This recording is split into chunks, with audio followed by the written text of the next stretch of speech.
Hi, magandang hapon po sa iyo, te. Te, mayroon lang akong tanong. Ah, yung mga presyo ng gulay, tumaas ba o bumaba?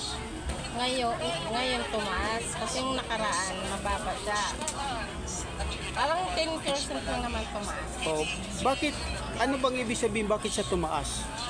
Dahil siguro sa klima. Dahil nung nakaraan malamig, ngayon sobra namang init. Sobrang init.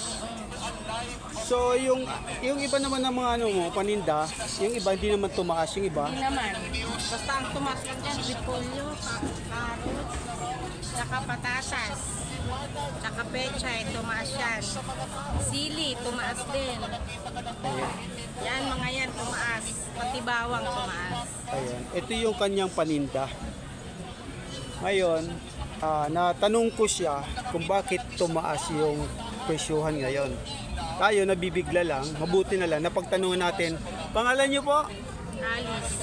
Si Ma'am Alice, napagtanungan ko kahit paano dito sa kanyang konting pinagkakabalahan. So sa itong araw na ito, sana huwag natin kalimutan na suportahan natin si Ma'am Alice kung may vlog man siya o may content, kung ano mang ginagawa niya sa araw na ito. Huwag natin kalimutan si Ma'am Alice, suportahan natin.